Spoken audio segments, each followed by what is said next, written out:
Hello friends, welcome to another lecture on this channel, Micro and Mol Bio with Dr. Sunita Bundale. Today we will be talking about the different models of DNA replication. We will be discussing the Theta model of replication, the rolling circle model of replication, the Panhandle model of replication, the D-loop model of mitochondrial DNA replication, and the double D-loop model of chloroplast DNA replication. Let us first discuss the theta model of replication. The theta model of replication is particularly observed in replication of circular DNA molecules such as bacterial chromosomes and certain plasmids. It is so called because the intermediate replicating structure resembles the Greek letter theta. The process begins at a specific and highly conserved site on the circular DNA molecule known as the origin of replication or orice in E. coli.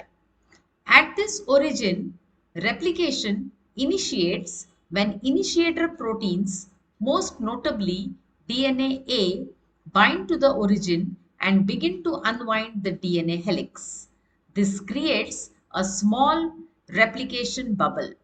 The enzyme helicase further unwinds the DNA and primase lays down short RNA primers that are essential for DNA polymerase to begin synthesis. Once initiation has occurred, replication proceeds in a bidirectional manner. Two replication forks are formed at the origin and they move in opposite directions around the circular chromosome. This simultaneous two-way replication results in the formation of a growing replication bubble, giving the DNA molecule a structure that resembles the Greek letter theta, hence theta, the name of the model. During this elongation phase, each fork synthesizes a leading strand and a lagging strand. The leading strand is synthesized continuously in the direction of the replication fork movement, while the lagging strand is synthesized discontinuously in short fragments known as Okazaki fragments. These fragments are later joined together by the enzyme DNA ligase to create a continuous strand. The replication continues until the two forks meet at a specific termination site, often referred to as the tear site. Proteins such as TUS proteins bind to the tear site and help to arrest the movement of the replication machinery, ensuring that replication concludes accurately and efficiently. Once the entire circular chromosome has been copied, the two newly formed DNA molecules remain temporarily interlinked to each other. This linkage is resolved by the action of topoisomerase, an enzyme that helps in separating the two circular DNA molecules by relieving the topological stress and decatenating them. Let us have a look at this animation which shows the theta model of replication.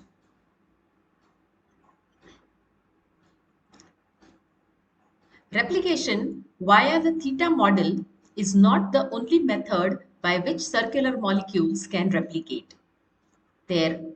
Another method is the rolling circle model of replication, which is exhibited by plasmids and some bacteriophages. Consider a circular DNA molecule with a nick in the outer strand by an endonuclease. The nick creates a 3' OH end to which the DNA polymerase can bind.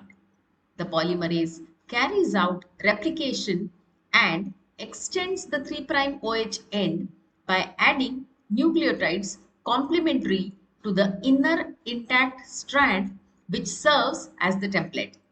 When the 3' OH end is extended, the 5' end can be displaced. As the polymerase advances and new DNA is synthesized as an extension of the 3' OH end, the previous strand ending in the 5' phosphate is continuously being displaced.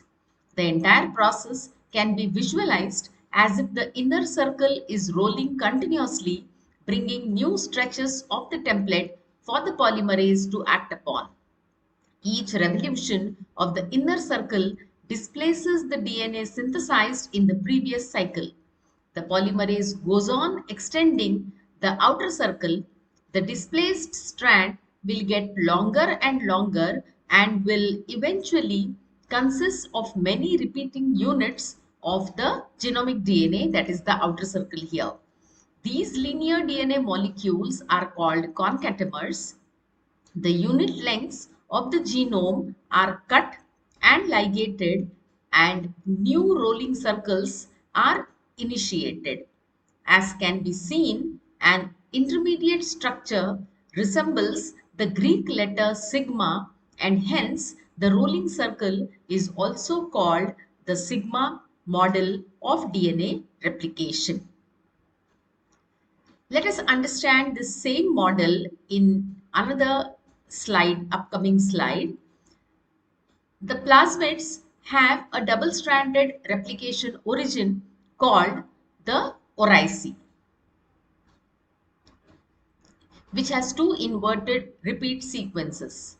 One inverted repeat sequence is the specific binding site for the rep protein, and the other is the target site for the nicking action of the rep protein.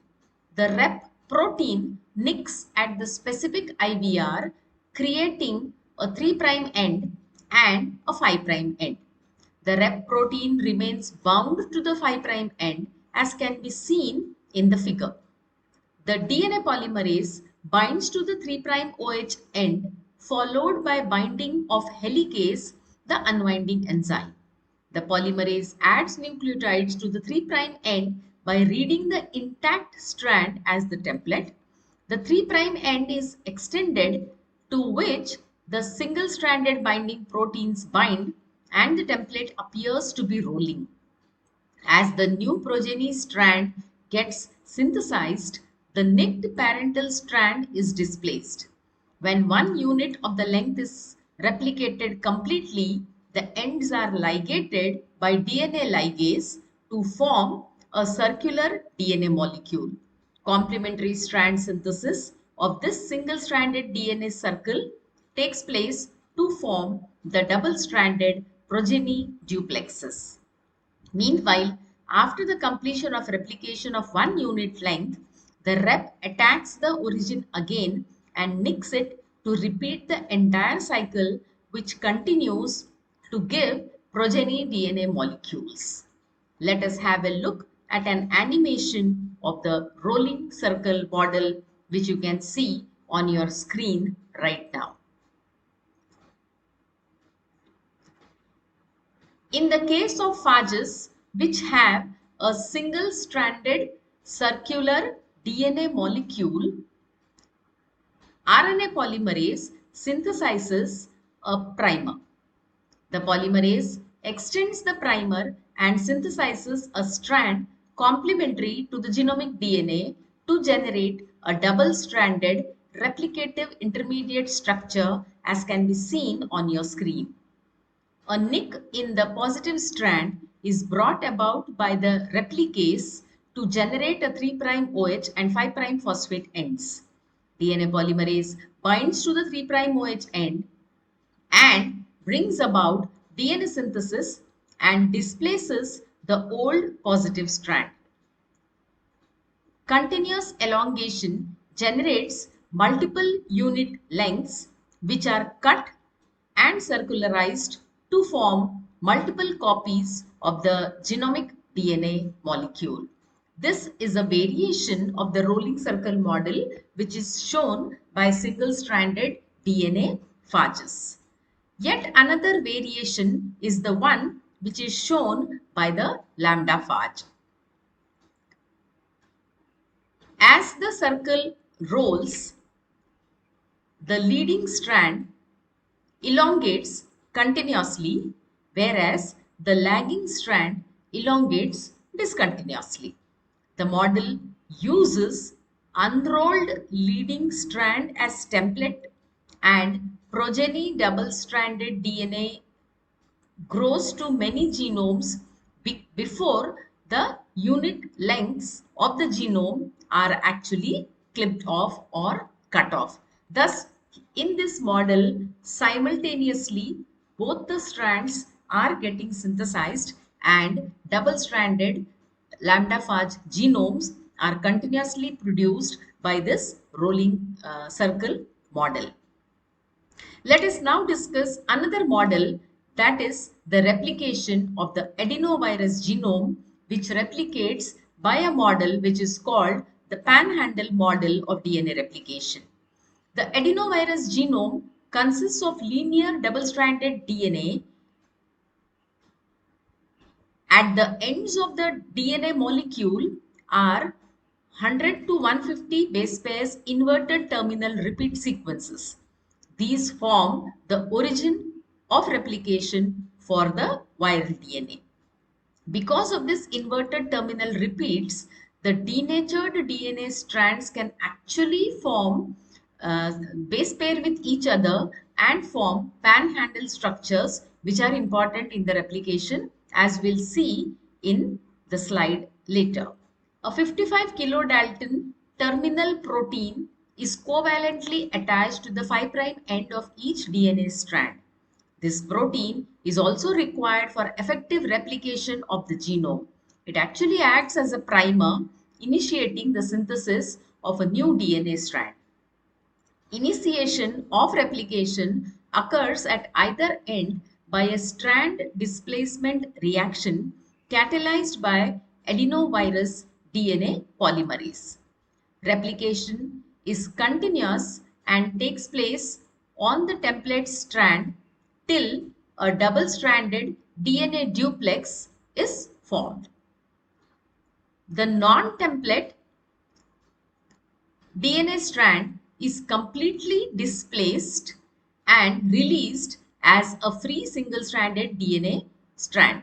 The liberated single-stranded DNA strand can become circular by association of the inverted terminal repeats to form a panhandle structure, as can be seen on your screen. The double-stranded region provides the origin of replication which is required and which is recognized by the enzyme complex to initiate viral progeny strand synthesis. The end product is the linear double-stranded DNA with the original strand displaced and the newly synthesized strand. Thus, two double-stranded progeny DNA duplexes are formed at the end of replication by using this panhandle model by the adenovirus. The next model is the D-loop model, which is shown by mitochondrial DNA replication. Mitochondrial DNA replication proceeds in which the leading strand synthesis takes place before the lagging strand synthesis. The lagging strand synthesis starts very late when the leading strand has been extended almost two-thirds of the way around the chromosome. This is possible because both the leading strand here, the H strand, and the lagging strand in this picture, the L strand, have different origins which serve to initiate the replication of only that particular strand. Replication starts at the origin of the leading strand, the H strand. An RNA primer is synthesized. Since the lagging strand is not being synthesized, the leading strand displaces the lagging strand template. This gives rise to the displacement or D loop. A single D loop of about 500 to 600 bases is normally found in the mammalian mitochondrial chromosome. The replication of the H strand continues. You can see here that the newly replicated strand is pink in color.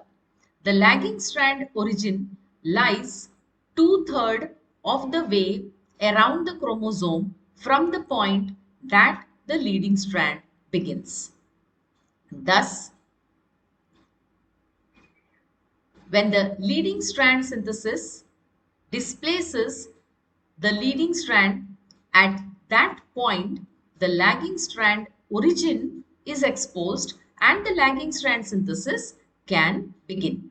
Since the lagging strand synthesis begins late, only one third of the lagging strand is synthesized when the leading strand synthesis terminates. At this point, one completed duplex circle and one incomplete gapped duplex circle are released. Replication of the lagging strand continues in the gapped circle and eventually it leads to the formation of another DNA duplex. Thus, the mitochondrial DNA replicates by the D-loop model of replication. Chloroplasts, yet another organelle present in the plant and algal cells, contain their own genomes, which are vital for the organelle's biogenesis and function. The replication of the chloroplast DNA has been a subject of extensive research with various models proposed to explain the mechanisms involved. One such model is the double displacement or D-loop replication model, which is particularly significant for understanding chloroplast DNA replication. The double D-loop model is based on the formation of displacement loops or D-loops in the structure. In the context of chloroplasts, two D loops are formed at specific sites within the genome. These D loops serve as initiation points for DNA replication and are thought to be important intermediates during the early stages of replication. In this model, replication begins with the unwinding of the double-stranded chloroplast DNA at specific sites, leading to the formation of the first D loop. A second D loop forms at another origin region of on the genome. The two D loops act as replication forks from which the replication proceeds. This results in a unique structure in which replication occurs through a mechanism that might be described as a hybrid between recombination dependent and bidirectional replication. As replication progresses, the newly synthesized strands gradually replace the original template strands, resulting in a fully replicated circular DNA molecules. This is the chloroplast double displacement D-loop model of replication. With this, we come to an end of this particular lecture where we have discussed the models of DNA replication. We have covered the theta model of replication, the rolling circle model of replication. Within rolling circle, we have seen the variants of rolling circle model replication. We have also discussed the panhandle model of adenovirus genome replication, the D-loop model of mitochondrial DNA replication, and the double D-loop model of the chloroplast DNA replication. If you like the content of this lecture, please subscribe to this channel. Thank you.